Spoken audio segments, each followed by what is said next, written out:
నమస్కారం. ప్రేక్షకులందరికీ శుభోదయం. ఈనాటి శుభయోగం శీర్షికన మాస శివరాత్రి సందర్భంగా ఎలాంటి విధి విధానాలు పాటించాలో, తద్వారా ఎలాంటి ప్రయోజనాలు సిద్ధింపజేసుకోవచ్చో పరిశీలిద్దాం. మాస శివరాత్రి పరమేశ్వరుడికి ఎంతో ప్రీతిపాత్రమైన తిథి. మాస శివరాత్రి గురువారంతో కలిసి వచ్చింది.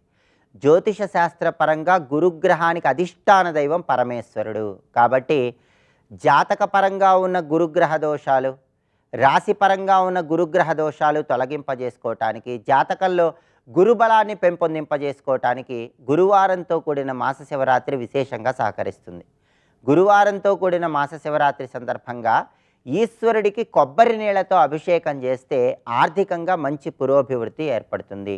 ఓం శ్రీ గౌరీ శంకరాయ నమః అనే మంత్రాన్ని గురువారంతో కూడిన మాస శివరాత్రి సందర్భంగా వీలైనన్ని సార్లు పఠించాలి. అలా పఠించడం ద్వారా ఉత్తమ ఫలితాలు కలుగుతాయి. అలాగే మాస శివరాత్రి కాబట్టి ప్రదోష కాలంలో పరమేశ్వరుడు కైలాసంలో ఆనంద తాండవం చేసే సమయంలో దేవాలయానికి వెళ్ళి శివాలయంలో చండీ ప్రదక్షిణ చేస్తే ఉత్తమ ఫలితాలు కలుగుతాయి. చండీ ప్రదక్షిణ చేయటం వీలు కాకపోయినట్లయితే దానికి ప్రత్యామ్నాయంగా శివాలయంలో 3 ప్రదక్షిణలు చేసినా ఉత్తమ ఫలితాలు కలుగుతాయి. అలాగే శివాలయ ప్రాంగణంలో కొబ్బరి నూనెతో దీపాన్ని వెలిగించడం ద్వారా ప్రదోష కాలంలో ఉత్తమ ఫలితాలు కలుగుతాయి. అదేవిధంగా ప్రదోష కాలంలో శివాలయంలో ఇచ్చేటటువంటి హారతులు దర్శనం చేసుకోవటం, అలాగే శివాలయ ప్రాంగణంలో కూర్చొని దారిద్ర్యదహన శివస్తోత్రాన్ని, శివపంచాక్షరి స్తోత్రాన్ని, శివతాండవ స్తోత్రాన్ని పఠించడం ద్వారా ఉత్తమ ఫలితాలు కలుగుతాయి. గృహంలో కూడా ఈశ్వరుడికి పంచామృతాలతో, శుద్ధ జలంతో, కుశోదకముతో, దర్భలు కలిపిన జలంతో అభిషేకం చేయటం ద్వారా శివానుగ్రహం సంపూర్ణంగా కలుగుతుంది. అలాగే పరమేశ్వరుణ్ణి నాగశివలింగ పుష్పాలతో పూజించడం, అలా వీలు కాని పక్షంలో ఎర్రమందార పూలతో, తొడిమలేని తుమ్మి పూలతో పూజించి చిమ్మిలి నివేదన చేయటం ద్వారా శివానుగ్రహానికి సులభంగా పాత్రలు కావచ్చు. అలాగే గృహంలో గురువారంతో కూడిన మాస శివరాత్రి సందర్భంగా రుద్రాక్ష మాలికను ధరించి పంచాక్షరి మంత్రాన్ని వీలైనన్ని సార్లు చదివినట్లయితే శివానుగ్రహం సంపూర్ణంగా కలుగుతుంది. అలాగే శివాభిషేకం చేసే సమయంలో నమక చమకాలు మొత్తం చదువుకోలేని వాళ్ళు ఓం నమస్తే అస్తు భగవన్ విశ్వేశ్వరాయ మహాదేవాయ త్రయంబకాయ త్రిపురాంతకాయ త్రికాగ్నికాలాయ కాలాగ్ని రుద్రాయ నీలకంఠాయ మృత్యుంజయాయ సర్వేశ్వరాయ సదాశివాయ శ్రీమన్ మహాదేవాయ నమః అనే మంత్రం పఠిస్తే నమక చమకాలతో శివాభిషేకం చేసిన విశేషమైన ప్రయోజనం చేకూరుతుంది. అలాగే శివాలయానికి వెళ్ళినప్పుడు ధ్వజస్తంభం దగ్గర కూడా దీపాన్ని వెలిగించండి. దానివల్ల కూడా శివానుగ్రహానికి సంపూర్ణంగా పాత్రలు కావచ్చు. ఆర్థిక ఇబ్బందులు ఎక్కువగా ఉన్నవాళ్ళు మాత్రం పరమేశ్వరుడికి దద్యోజనాన్ని నైవేద్యంగా సమర్పించండి. అలాగే ఎండు ద్రాక్ష పరమేశ్వరుడికి నైవేద్యంగా సమర్పించండి. దీనివల్ల ఆర్థిక ఇబ్బందుల నుంచి సులభంగా బయటపడవచ్చు. స్తోత్రాలు పఠించలేని వాళ్ళు ఎవరైనా సరే శ్రీం శివాయ నమః అనే సులభమైన మంత్రాన్ని పఠించినట్లయితే శివానుగ్రహానికి సంపూర్ణంగా పాత్రలు కావచ్చు. రేపటి శుభయోగం శీర్షికన జ్యేష్ఠ అమావాస్య సందర్భంగా ఎలాంటి విధి విధానాలు పాటించాలో, తద్వారా ఎలాంటి ప్రయోజనాలు సిద్ధింపజేసుకోవచ్చో పరిశీలిద్దాం. నమస్కారం.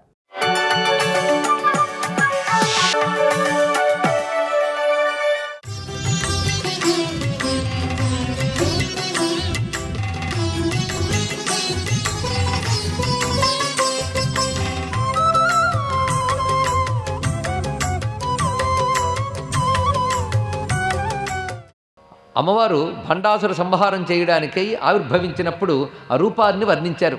ఎలా ఉన్నదంటే చంపకాశోక పున్నాగ సౌగంధికల సత్కజాకురు విందమణి శ్రేణి కనత్కోటీరమండిత అష్టమీ చంద్ర విభ్రా దరికస్థల శోభిత ముఖచంద్ర కళంక మృగనాభిశేషిక అలా వస్తూ వస్తూ పదద్వయ ప్రభాజాల పరాకృత సరోరుహ సింజాణిమణి మంజీర మండిత శ్రీ పదాంబుజ మరాళి మందగమన మహాలావణ్య సేవదిహి ఇవన్నీ వర్ణనలండి. ఆ పేర్లన్నీ కూడా అమ్మవారు అగ్నిగుండం నుంచి కనబడి వీళ్ళందరూ తపస్సుకి యజ్ఞానికి సంతోషించి అమ్మవారు ఆవిర్భవించి ఆ దేవతల్ని ఋషులను అనుగ్రహించడానికి అగ్నిహోత్రంలోంచి తనను తాను వ్యక్తం చేసుకున్న అమ్మవారు. అంతటా వ్యాపించిన జగన్మాత వీళ్ళ ప్రార్థనకి సంతోషించి అద్భుతమైన అగ్నిహోత్రంలోంచి వచ్చింది ఆ తల్లి. వచ్చిన స్వరూపం ఒక పాదం బయట పెట్టిందిట. మరాళీ మందగమన ఒక పాదం బయటపెట్టి అడుగులు వేస్తూ వస్తుంది. ఆడహంస నడకలాగా ఉన్నదట, అందమైన హొయ్యలతో ఉన్నటువంటి నడక. ఆ స్వరూపం చూసి దేవతలు అన్నారు మహాలావణ్య సేవదిహి. అబ్బా, సౌందర్యం అంటే ప్రపంచంలో ఇంతకు మించిన సౌందర్యం మరొక చోట లేదు. లావణ్య సేవధి, సేవధి అంటే నిధి కనుక నిధి అంటే తరగని సంపద, ఇది పేరు. మహాలావణ్య సేవధి, గొప్ప సౌందర్యానికి తరగని సంపద అని చెప్పారు ఇక్కడ. అంటే అమ్మవారికి ఎన్నో రూపాలు ఉన్నాయండి. ఆవిడ శిక్షించేటప్పుడు కాళీ వస్తుంది, అనుగ్రహించడానికి విద్యారూపంగా సరస్వతి ఇస్తుంది, ఐశ్వర్య రూపంగా లక్ష్మిగా వస్తుంది. ఇలా ఎన్ని రూపాలు ధరించింది అమ్మవారు. ప్రతి రూపము అందమే, కానీ రాజరాజేశ్వరిగా ఆవిడ ధరించిన లలితా రూపం అన్ని రూపాల కంటే అందంగా ఉంటుందట. దేవతలను చూడాలంటే తపస్సు పండాలి. అలా తపస్సు పండించుకున్న వాళ్ళు ఉంటూ ఉంటారు. వాళ్ళు చెప్పాలి అమ్మవారి రూపాలన్నింటిలో ఏ రూపం బాగుంటుంది అని.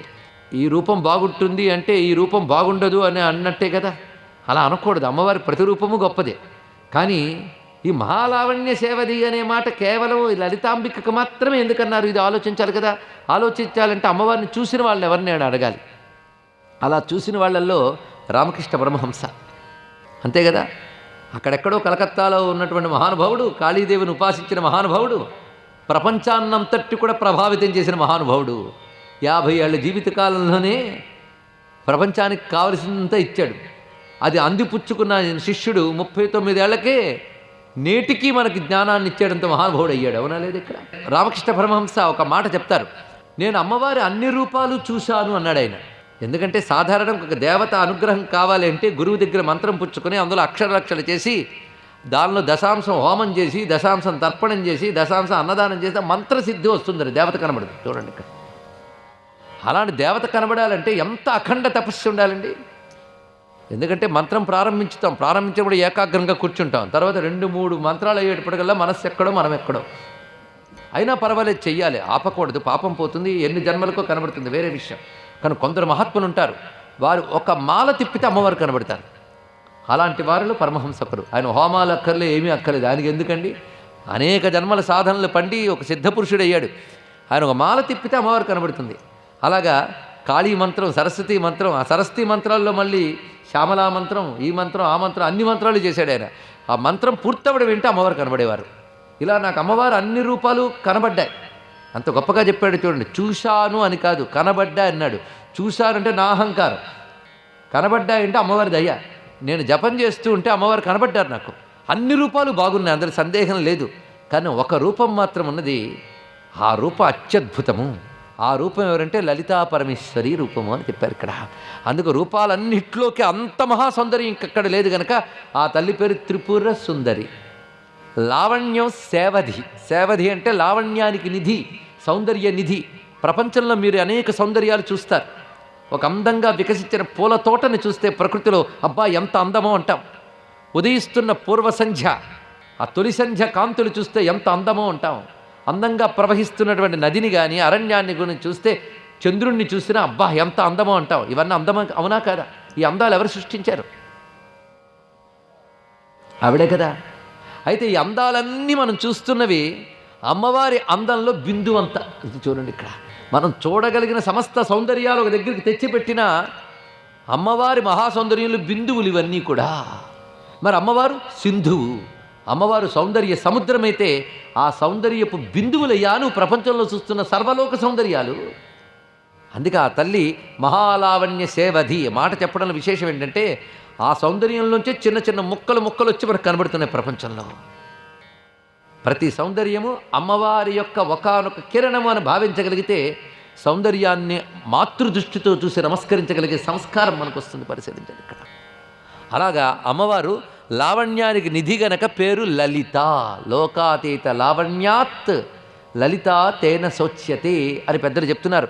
లోకాతీతమైన లావణ్యం అంటే లోకంలో ఉన్న సౌందర్యం అంతా అమ్మవారి యొక్క సౌందర్యంలో బిందువంతా. అంటే ఆవిడ అందం లోకాలను మించిపోయింది కనుక లోకాతీత, గుణాతీత, సర్వాతీత, శమాత్మిక. అటువంటి తల్లి అందుకే మహాలావణ్య సేవది. ఇది కూడా వర్ణనే. సర్వారుణ అనవద్యాంగీ సర్వాభరణభూషిత శివకామేశ్వరాంకస్థ శివా స్వాధీనవల్లభ సుమేరు మధ్య శృంగస్థ శ్రీమన్నగరనాయిక చింతామణి గృహాంతస్థ పంచబ్రహ్మాసన స్థిత సుధాసాగర మధ్యస్థ. ఈవిడ అమృతసాగర మధ్యలో ఉన్న మణిద్వీపంలో అద్భుతమైన దివ్యరత్న సింహాసనంపై కూర్చొని కనబడింది వాళ్ళందరికీ కూడా. ఆ కనబడిన తల్లి పేరేమిటి? కామాక్షి అని అన్నారు ఇక్కడ. కనుక లలితా త్రిపుర సుందరి అని ఎవరిని అంటున్నామో ఆవిడికి మరొక పేరు కామాక్షి. కనుక కామాక్షి సాక్షాత్ లలితా మహాత్రిపుర సుందరియే. ఆవిడ యొక్క రూపాలే లక్ష్మి, దుర్గా, సరస్వతి, గాయత్రి, రాధ ఇత్యాదులన్నీ కూడా. కనుక ఆ లలితాంబ యొక్క రూపాలే. ఈవిడికే రాజరాజేశ్వరి అని మరొక పేరు. లలిత అన్న ఆవిడే. మహాత్రిపుర సుందరి ఆవిడ పేరు. మూడవ పేరు కామాక్షి, నాలుగవ పేరు కామేశ్వరి, ఐదవ పేరు రాజరాజేశ్వరి. అన్నీ ఆ తల్లి యొక్క నామములు. ఈవిడ తన యొక్క సర్వశక్తుల ఏకస్వరూపం. విద్యాశక్తి సరస్వతి, ఐశ్వర్యశక్తి లక్ష్మి, ప్రతాపశక్తి, పటుత్వశక్తి దుర్గా అంటే మూడులు కలుపుకుని ఆవిడలో ఉన్నాయి. కనుక ఈవిడ ముగ్గురయ్యలకి ముగ్గురమ్మలకి కూడా మూలమైన ఆది పరాశక్తి అని చెప్పబడుతున్నది. అటువంటి లలితాదేవికి నమస్కారం చేసుకుని ఇవాళ మనం కామాక్షిదేవిని దర్శించామా లేదా? దర్శించామని భావన చేద్దాం. ఇప్పుడు ఈ కాంచీపుర మహిమ మనకి శ్రీ విద్యాఖండము అని చెప్పబడుతూ మార్కండేయ పురాణంలో కనబడుతుంది. మార్కండేయ పురాణం అంటే కొంతమంది పేరు వినుంటారు. చండీ సప్తశతి పేరు విన్నారు కదా. చండీ యాగాలు చేస్తూ ఉంటారు. దేశక్షేమం కోసం వీలైనన్ని చండీ యాగాలు జరగాలి, రుద్రయాగాలు జరగాలి, విష్ణు సహస్రనామ యాగాలు జరగాలి. స్వస్తి.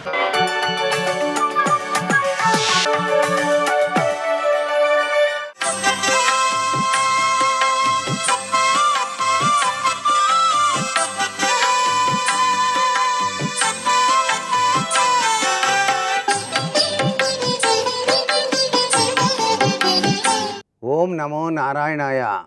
ఓం నమః శివాయ. శ్రీమాత్రే నమః.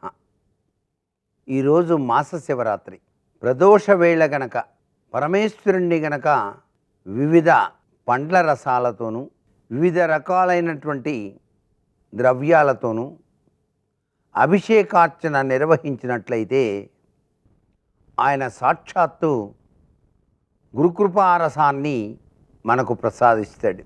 అందుకే ప్రదోష వేళ అభిషేకార్చన అనేటువంటిది చాలా గొప్పది.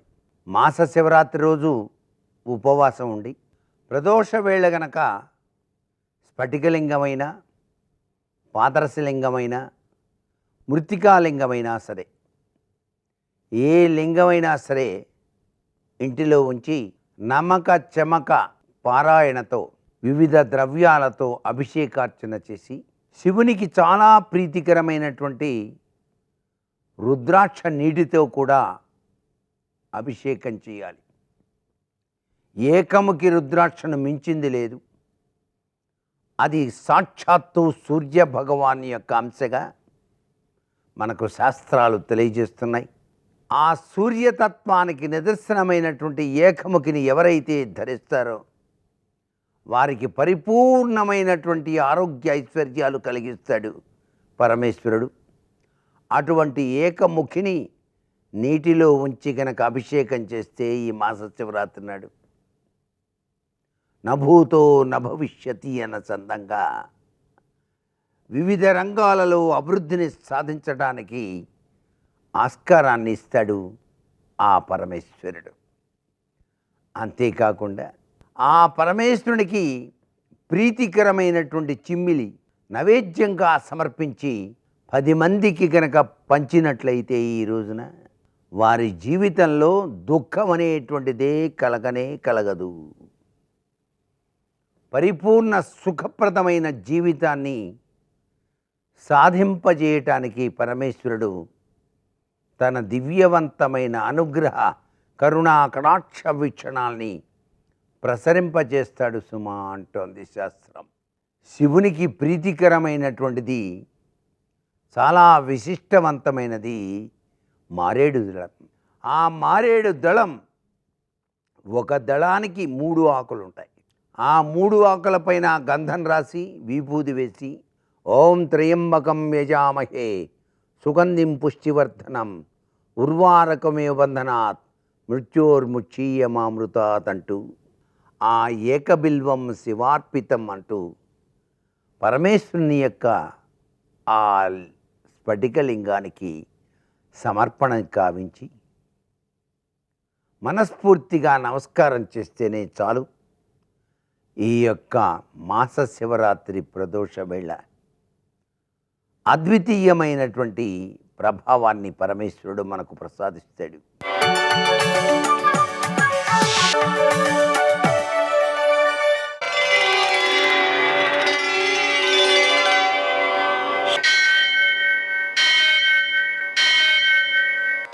सहस्रशीर्षं देवं विश्वाक्षं विश्वशम्भुवं विश्वं नारायणं देवमक्षरं परमं पदं विश्वतः परमां नित्यं विश्वं नारायणगुं हरिं विश्वमेवेदं पुरुषस्तद्विश्वमुपजीवति पतिं विश्वस्यात्मेश्वरगुं शाश्वतगुं शिवमच्युतं नारायणं महाज्ञेयं विश्वात्मानं परायणम्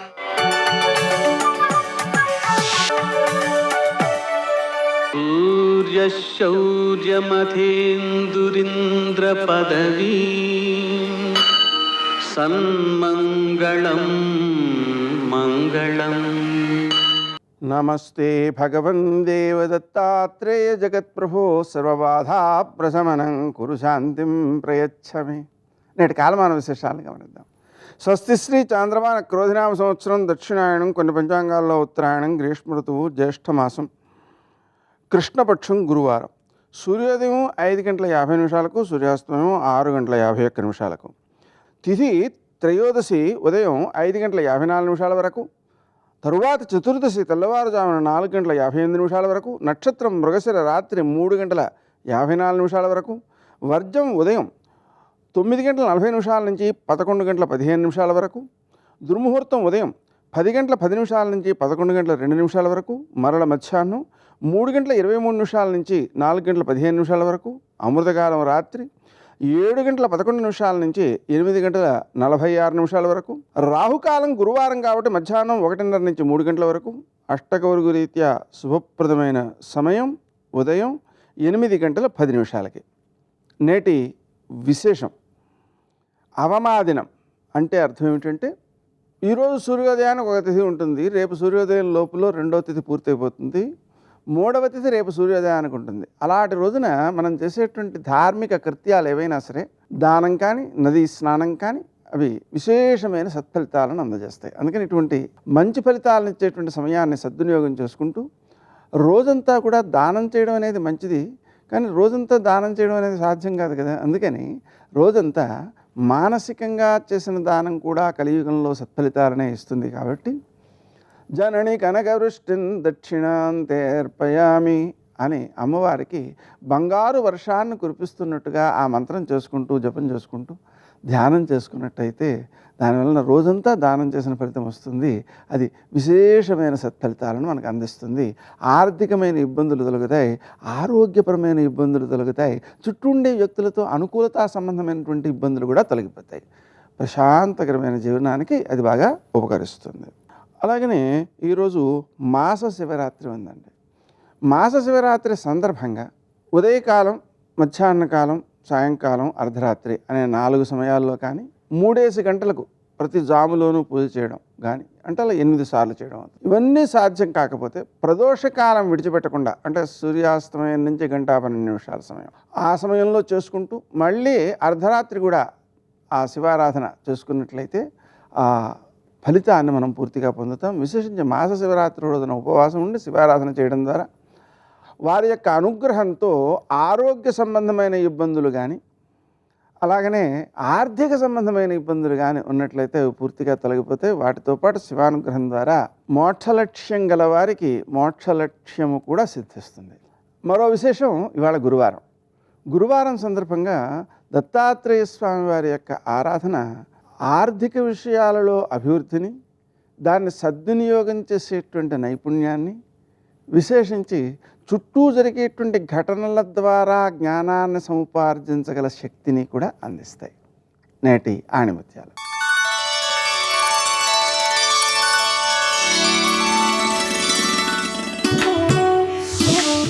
మనలో లోపాలను మనం తెలుసుకోవడం అన్నింటికన్నా పెద్ద చదువు.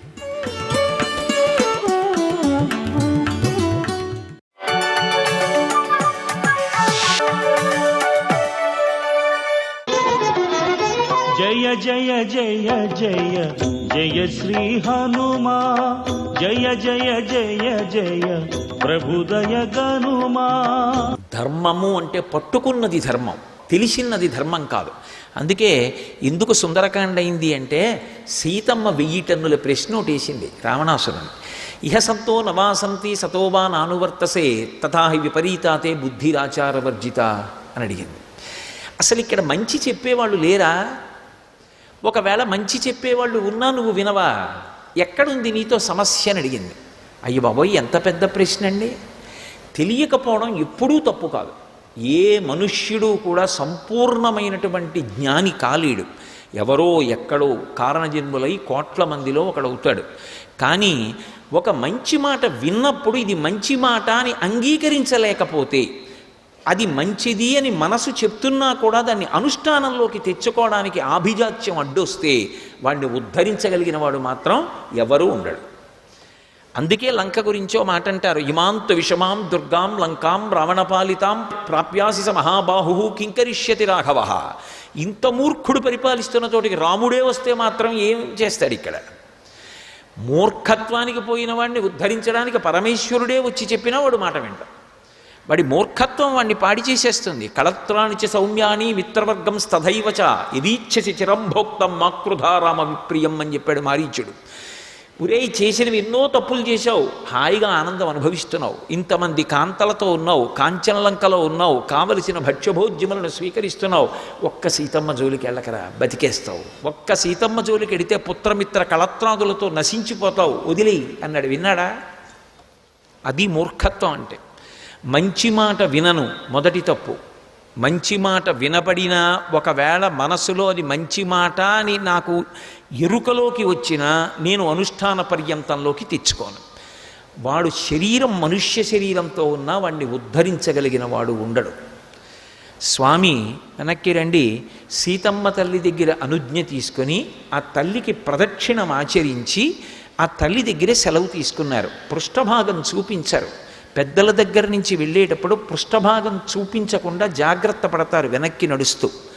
అది మర్యాద అలా ఉంటుంది. మహాభారతం విరాట పర్వంలో ఉత్తర కుమారుడు సారథ్యం చేస్తుంటే అర్జునుడు అంటాడు, నువ్వు యుద్ధరంగంలో రథం నడిపేటప్పుడు ఎవరి దగ్గరికి వెళ్ళినప్పుడు ఎలా నడిపినా పర్వాలేదు, ద్రోణాచార్యుల వారి దగ్గరికి రథం ఎప్పుడు వెళ్ళినా ఆయన నా కుడివైపు ఉండాలి, కానీ ఎడం వైపు ఆయన ఉండేటట్టుగా రథం నడపవద్దు. ఎందుకో తెలుసా? ఆయన నా గురువు, వారు నా కుడి పక్కన ఉండాలి, పూజనీయులు. ఎట్టి పరిస్థితుల్లో వారు ఎడం పక్కకి రాకూడదు. ఇదొక్కటి జ్ఞాపకం పెట్టుకో. ఎట్టి పరిస్థితుల్లో ద్రోణాచార్యుల వారి ముందు నా రథం ఉంచకు. వారు బాణం వేస్తే వేస్తా, నా అంత నేను వారి మీద బాణం వేయను. ఒక గురువు అంత కట్టుబడిపోయాడు. తనని తాను పొగుడుకుంటే చచ్చిపోయినట్టు లెక్క అని ఒకప్పుడు నేను చచ్చిపోతానని ప్రతిజ్ఞ చేశాడు అర్జునుడు పొరపాటున. అనేశాడు, చటుక్కుని ధర్మరాజు గారి దగ్గర అనేశాడు. అలా అనేశాడు కాబట్టి ఇప్పుడు చనిపోయి తీరాలి. శ్రీకృష్ణ పరమాత్మ ఆపదకి అడ్డొచ్చి ఒక మాట అన్నారు, నువ్వు చచ్చిపోయినట్టుగా ఎప్పుడవుతుంది అంటే నిన్ను నువ్వు ఒక్కసారి పొగిడేసుకో సభలో, సరిపోతుందన్నారు. ఒకసారి పొగిడేసుకున్నాడు. రామాయణ భారత భాగవతాలు ఎందుకు వచ్చాయంటే మనిషిగా బ్రతకడం నేర్పడం కోసం వచ్చాయి. ఎంత ఎదిగినా నేనెంతటి వాడినండి అనడానికి ఎంతో సంస్కారం ఉండాలి. నేనెంతటి వాడినో తెలుసా అనడానికి అహంకారం ఒక్కటి ఉంటే చాలు. నిజంగా ఏవి రామాయణం, అదో అమృతధార, ఆదికావ్యం. మహర్షి అంత అద్భుతంగా అందించారు. ఆయన అంటారు, అల్పశేషమిదం కార్యం దృష్టేయమసి తేక్షణ త్రీనుపాయానతిక్రమ్య చతుర్థమిహ విద్యతే అంటారు. అల్పశేషమిదం కార్యం. అమ్మవారి ఆభరణం చేతిలోకి వచ్చింది కదూ, ఆయన స్థితి మారిపోయింది. ఇప్పుడు ఎక్కడ భయం లేదు.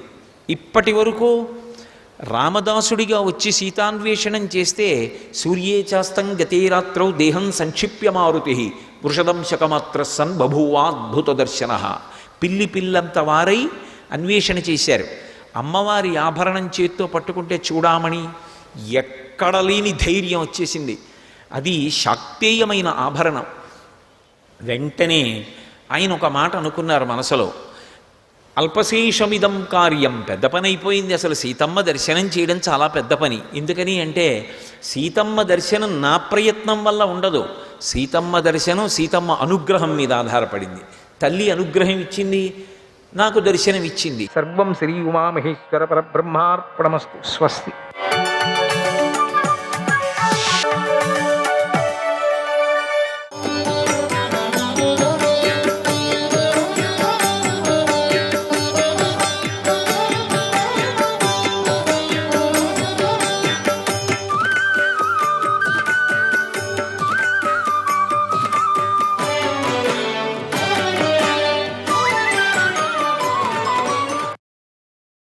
వైశంపాయన మహర్షి జనమేజయుడికి ఇలా చెప్తున్నాడు, మహారాజా, గాంధారి అక్కడే నిలబడి దివ్య దృష్టితో కౌరవుల నాశనం అంతా చూసింది. ఆమె మహాపతివ్రత, సౌభాగ్యవతి, భర్తతో సమానంగా నియమాలు పాటిస్తూ ఉంటుంది, తీవ్రమైన తపశ్శక్తి కలది, ఎప్పుడూ సత్యమే మాట్లాడుతూ ఉంటుంది. వ్యాస మహర్షి వరంతో దివ్యజ్ఞానాన్ని పొందింది. రణభూమిని చూసి ఎంతగానో రోధించింది. ఆ బుద్ధిమతి ఎంతో దూరంలో ఉన్నటువంటి రణభూమిని అతి దగ్గరగా ఉన్నట్లుగా చూసింది. అప్పుడు ఆ యుద్ధభూమి ఎముకలు, వెంట్రుకలు, కొవ్వులతోనూ నిండుంది, రక్త ప్రవాహాలతోనూ తడిసి ఉంది. అక్కడ అన్ని వైపులా ఎన్నో వేల శవాలు పడి ఉన్నాయి. ఏనుగులపైన, గుర్రాలపైన, రథాలపైన నిలిచి పోరాడేటువంటి యోధులు నెత్తురుతో రణభూమి కలుషితమైపోయింది. తలలు లేని మొండెములు, మొండెములు లేని తలలు ఎన్నో అక్కడక్కడక్కడక్కడ పడి ఉన్నాయి. అది ఏనుగులు, గుర్రాలు, మనుష్యులు, స్త్రీల ఆర్తనాదాలతో ప్రతిధ్వనిస్తుంది. ఎన్నో కుక్కలు, నక్కలు, కొంగలు, నల్లకాకలు, తెల్లడేగలు రణభూమిని ఆశ్రయించుకొని ఉన్నాయి. మనుష్యులను తినే రాక్షసులు అక్కడ ఆనందిస్తూ ఉన్నారు. క్రౌంచ పక్షులు పెద్దగా గోల చేస్తున్నాయి, నక్కలు పెద్దగా అరుస్తున్నాయి, గ్రద్దలు యుద్ధభూమిని సేవిస్తున్నాయి. అలా అతి భయంకరంగా ఉన్నటువంటి, భీకరంగా ఉన్నటువంటి ఆ రణభూమికి వ్యాస మహర్షి అనుమతితో ధృతరాష్ట్రుడు, పాండవులందరూ ధర్మరాజు నాయకత్వంలో బయలుదేరారు. కులస్త్రీలందరూ వాసుదేవుడితో, బంధువులతో కోల్పోయినటువంటి ధృతరాష్ట్రుడితో కలిసి అందరూ రణభూమి వైపుకు నడిచారు. అందరూ కూడా, ఆ కాంతలందరూ కూడా భర్తలను పోగొట్టుకున్నారు. వారు కురుక్షేత్రానికి వచ్చి అక్కడ చనిపోయిన కొడుకులను, సోదరులను, తండ్రులను, భర్తలను అందరూ చూశారు.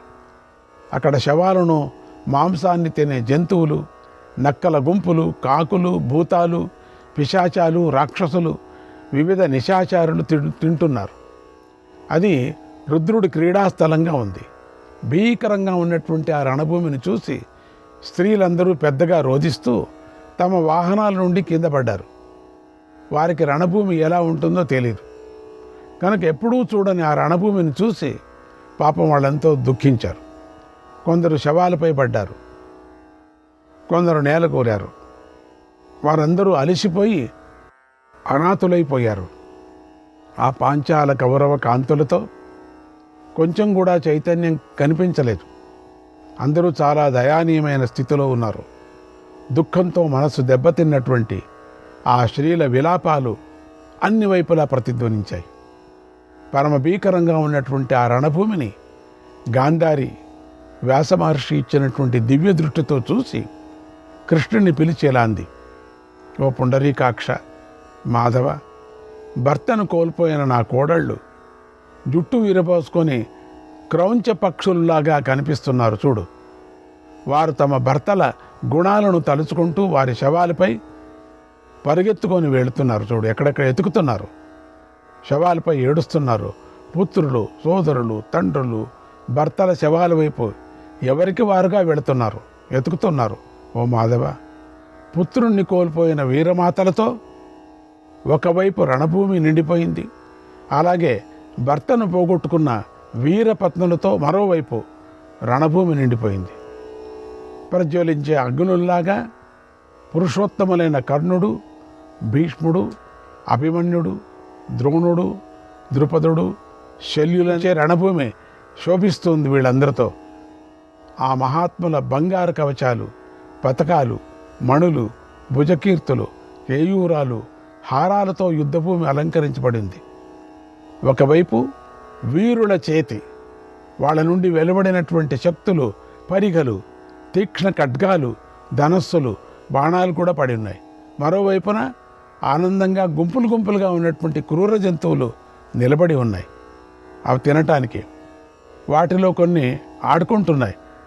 ఆ తల ఈ తల నుంచి ఆ తలకు బంతి ఆట ఆడుతున్నాయట.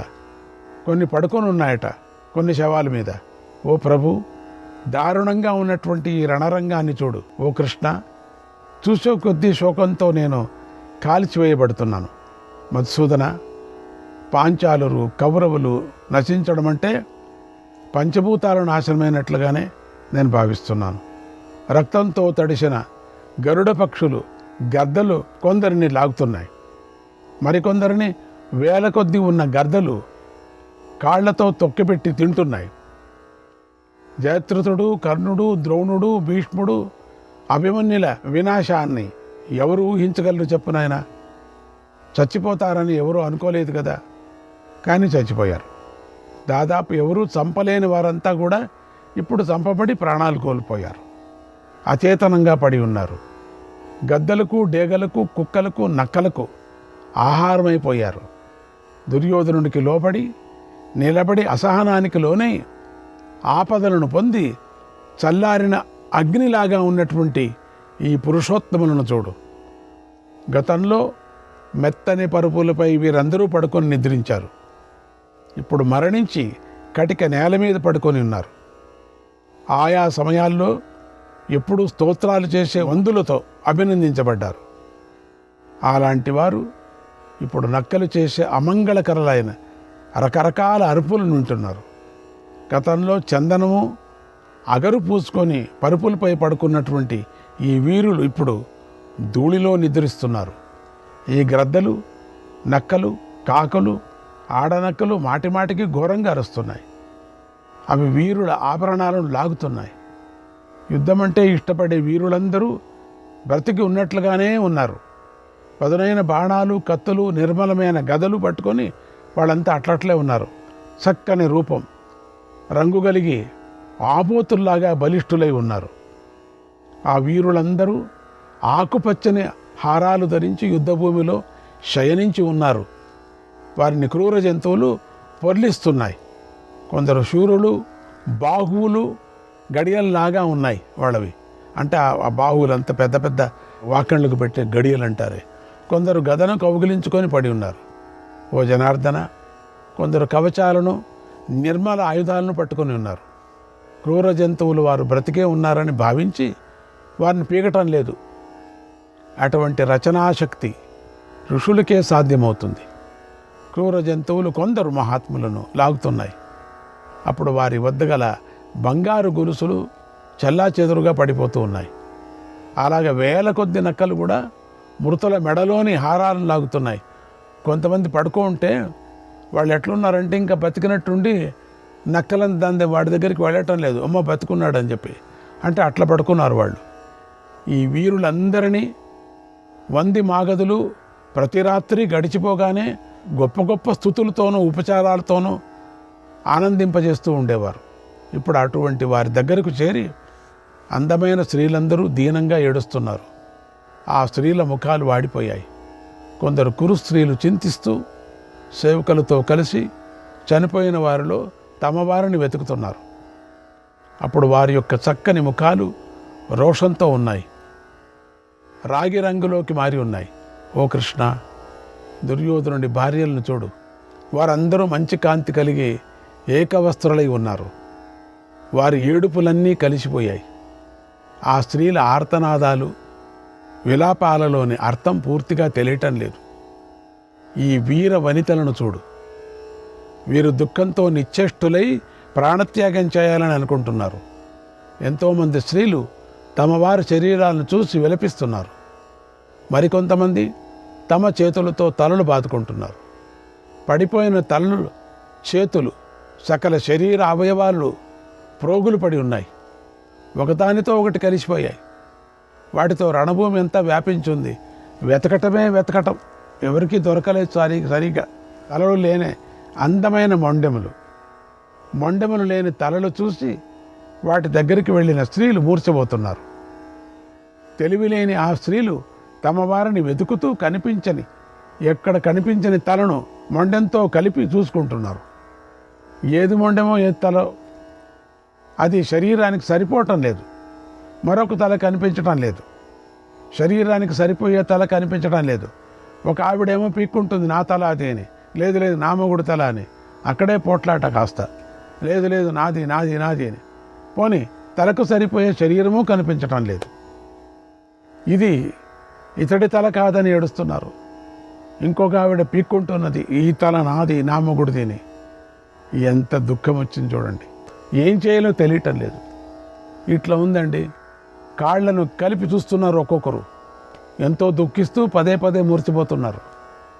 కొందరి దేహాలకు తలలు లేవు, కొందరిని జంతువులు పక్షులు తినేశాయి. దాంతో కొందరు స్త్రీలు భర్త శరీరం చూసినా కూడా గుర్తించుకోకుండా వెళ్ళిపోతున్నారు. ఓ మధుసూదన, కొందరు స్త్రీలు శత్రువులు వధించిన తమ సోదరులను, తండ్రులను, కొడుకులను, భర్తలను చూసి చేతులతో తలలు బాదుకుంటున్నారు, గుండెలను బాదుకుంటున్నారు. నేలపై కత్తులను పట్టుకున్న చేతులు పడి ఉన్నాయి. ఒక ఆవిడేమో ఉంగరం మాత్రం తీసుకుంటుంది, ఎందుకంటే ఇవి మా గుర్తుకు ఉండాలా, అందుకని నేను తీసుకుంటున్నాను. అట్లా ఒక్కొక్కరు ఒక్కొక్క విధంగా కుండలాలతో ఉన్న తలలు పడి ఉన్నాయి. ఒక ఆవిడ మాత్రం కుండలాలు మాత్రం విప్పుకుంది. వాటితో నిండి ఉండటంతో నేలపై నడవటం కష్టంగా ఉంది. మాంసము నెత్తరు కలిసి ఈ ప్రదేశం బురద బురదగా ఉంది. వాళ్ళంతా లోపలికి దిగిపోతున్నారు, 2 అడుగులు వరకు పోతున్నారు లోపలికి. అయినా పైకి వచ్చి ఆ బురదలో అట్లే పోతున్నారు. ఈ స్త్రీలకు గతంలో ఇలాంటి దుఃఖం తెలియదు, అసలు చూడలేదు కదా. అటువంటి వీరు ఇప్పుడు దుఃఖంలో మునిగిపోయారు. వారి సోదరులు, భర్తలు, కొడుకులతో రణభూమి నిండిపోయి ఉంది. కొంతమంది స్త్రీలనుక అక్కడే చచ్చిపోయారు. ఓ జనార్దన, అందమైన ధృతరాష్ట్రుడి కోడళ్లను చూడు. వారెన్నో గుర్రపు పిల్లలు గుంపులు గుంపులుగా కనిపిస్తున్నారు చూడు, ఎట్లా ఉన్నారో చూడు. ఓ కేశవ, ఈ నా కోడళ్ళు అందరూ పెద్దగా ఆర్తనాదాలు చేస్తున్నారు. నాకింతకన్నా పెద్ద దుఃఖం లేదు.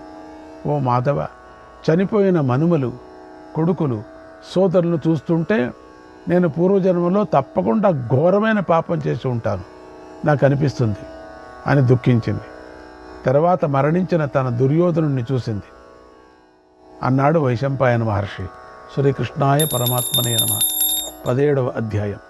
జనమేజయుడికి వైశంపాయన మహర్షి ఇలా చెప్తున్నాడు. మహారాజా, గాంధారికి వ్యాస భగవానుడు దివ్య దృష్టినిచ్చాడు. ఆ దివ్య దృష్టితో ఆవిడ కళ్ళకున్న పట్టీ నుంచి అన్నీ చూడగలిగింది. రణభూమిలో మరణించిన దుర్యోధనుడిని చూసి ఎంతో శోకించింది. వెంటనే తోటలో విరిగి పడిన అరటి చెట్టులాగా నేల మీద పడిపోయింది పాపం. మళ్ళీ చైతన్యాన్ని పొంది ఆక్రోశించింది. దుర్యోధనుడు రక్తంతో తడిసి ఉన్నాడు. అతన్ని గాంధారి కౌగలించుకొని దీనంగా ఏడ్చింది. ఎంతో శోకంతో ఆమె ఇంద్రియాలు కలత చెందాయి.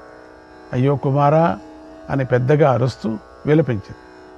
దుర్యోధనుడి మెడ, వెముక, మాంసం మాటున దాగి ఉంది. అంటే వక్షస్థలంపై హారాలు, పతకాలు అలంకారలాగా ఉన్నాయంటే ముద్దలాగా పోయింది, వెనక్కి వెళ్ళిపోయాయి.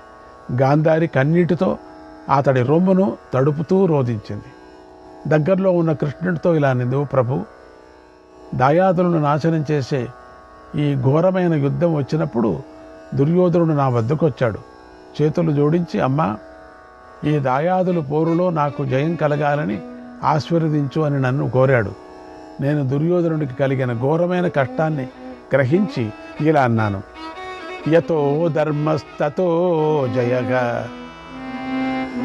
యతో ధర్మస్తతో జయగా. ఇంకేం తానే చెప్పింది కదా నాయన, ధర్మం అనేది ఎటువైపు ఉంటే గెలుపు అటువైపే లభిస్తుంది. కుమార, యుద్ధం చేస్తూ నువ్వు ధర్మాన్ని విడిచిపెట్టి మూర్ఖుడివి కాకుండా ఉంటే దేవతలలాగా తప్పకుండా ఆయుధాలతో గెలిచిన లోకాలను పొందుతావు. అంటే అంత పెద్ద లోకాలు నువ్వు పొందుతావు కనుక ఇతడి గురించి నేను శోకించడం లేదు. బంధువులు పోగొట్టుకొని దీనంగా ఉన్నటువంటి ధృతరాష్ట్రుని గురించే దుఃఖిస్తున్నాను. ఓ మాధవ, నా పుత్రుడు అసహనశీలుడు, అస్త్రవీరుడు, యుద్ధ దుర్మధుడు, యోధులతో మేటి. అతడినిప్పుడు వీరశయ్యపై పడి ఉన్నాడు చూడు. దుర్యోధనుడు పట్టాభిషిక్తుల్లో ముందు నిలబడి ఉండేవాడు. అలాంటి వాడు ఇప్పుడు దుమ్ములో పడి ఉన్నాడు. కాలం ఎలా తారుమారైందో చూడు. దుర్యోధనుడు దుష్కరమైన గతిని పొందాడు. ఇది నిజం. ఎందుకంటే ఇతడు వీరోచితమైనటువంటి శయ్య మీద వెల్లకిలా పడుకొని ఉన్నాడు. వీరోచితంగా అంత పెద్దగా పడుకొని ఉన్నాడు చూడు. వాడిని చూస్తూనే అయ్యో అనిపిస్తుంది. ఇంతమంది అందగత్తెలు సేవిస్తూ ఆనందింపజేసేవారు ఒకప్పుడు. ఇప్పుడు వీరశయ్యపై నిద్రిస్తున్న అతన్ని అమంగళ హేతువులైన నక్కలు ఆనందింపజేస్తున్నాయి చూడు. గతంలో రాజులు ఇతడిని సేవించి సంతోషపెట్టేవారు. ఇప్పుడు చచ్చి నేలపై పడి ఉన్న ఇతడిని ఇప్పుడు చూడు, మనం కూర్చొని దగ్గర ఉన్నప్పటికి కూడా గద్ద వచ్చి అప్పుడప్పుడు కొట్టిపోతాం చూడు, గద్దలు సేవిస్తున్నాయి. గతంలో ఈ దుర్యోధనుని స్త్రీలు అందమైన వింజామరాలతో విసురుతూ సేవించేవారు. ఇప్పుడు ఇతడిని పక్షులు తమ రెక్కలనే వింజామరాలతో విసురుతూ సేవిస్తున్నాయి. ఈ దుర్యోధనుని సింహం ఏనుగును పడగొట్టినట్లుగా భీముడు పడగొట్టేశాడు. ఓ కృష్ణ, భీముడి చేతిలో దెబ్బతిని నెత్తురోడుతూ గదను పట్టుకొని ఉన్నటువంటి ఈ దుర్యోధనుని చూడు. గతంలో ఇతడు 11 అక్షోహిణుల సేనలను రణభూమికి తెప్పించాడు. కానీ అధర్మం వల్లే ఇతడు యుద్ధంలో మరణించాడు. ఈ దుర్యోధనుని భీముడు సింహం పులిని పడగొట్టినట్టుగా పడగొట్టేశాడు. ఈ మందభాగ్యుడు, మూర్ఖుడు, బుద్ధిహీనుడు విదురుణ్ణి, తండ్రిని కూడా తిరస్కరించి మృత్యువు చేతికి చిక్కాడు. ఈ భూమి 13 సంవత్సరాల పాటు శత్రువులు లేకుండా దుర్యోధనుడి ఆధీనంలో ఉంది. అలా చక్కగా పాలించిన ఈ నా కుమారుడు ఇప్పుడు మరణించి నేలపై పడి ఉన్నాడు. ఓ కృష్ణ, దుర్యోధనుడి పాలనలో ఈ భూమి ఏనుగులు, గుర్రాలు, గోవులతో నిండుగా ఉంది. కానీ ఆ పాలన ఎక్కువ కాలం నిలవలేదు, ఇతరుల చేతిలోకి వెళ్ళిపోయింది. పైగా ఏనుగులు, గోవులు, గుర్రాలు కూడా పోయాయి. నాకు ఈ విషయం పుత్రవధ కన్నా మరీ కష్టంగా ఉంది. ఈ కాంతులు అందరూ యుద్ధభూమిలో చనిపోయిన శూరులను సేవిస్తున్నారు.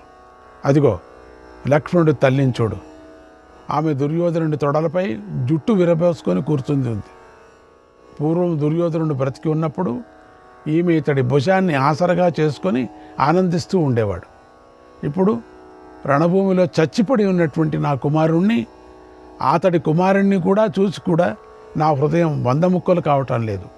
పవిత్ర పతివ్రత అయినటువంటి నా కోడలు దుర్యోధనుని చేతితో తడుముతూ తన కుమారుడు శిరస్సును ముద్దు పెట్టుకుంటోంది. మాధవ, ఈమె భర్తకై ఎంత దుఃఖిస్తుందో చూడు, కుమారుడికై ఎంత విలపిస్తుందో చూడు. చేతులతో తన తలను బాదుకుంటుంది. భర్త అయిన దుర్యోధనుని రొమ్ముపై పడుతోంది. భర్త ముఖాన్ని, కుమారుడి ముఖాన్ని మాటిమాటికి తాగుతుంది. వేదాలు, ఆగమాలు కనుక సత్యమే అయినట్లయితే ఈ దుర్యోధనుడు తప్పకుండా పుణ్యలోకాలు పొందుతాడు అంది గాంధారి. అన్నాడు వైశంపాయన మహర్షి. శ్రీకృష్ణాయ పరమాత్మనే నమః. 18వ అధ్యాయం. గాంధారి శ్రీకృష్ణుడితో ఇలా అంది. ఓ మాధవ, నా కుమారులందరూ అలసటను జయించారు. ఆ నా 100 మంది కుమారులను చూడు, దాదాపుగా వారందరినీ భీముడే తన గదతో చంపేశాడు. నా కోడళ్ళు, పుత్రులను కూడా కోల్పోయి రణభూమిలో జుట్టు విరబోసుకొని పరిగెత్తుతూ ఉన్నారు చూడు. వీరందరూ గజ్జెలు కట్టుకున్న పాదాలతో చక్కని మేడలపై తిరుగుతూ ఉండేవారు.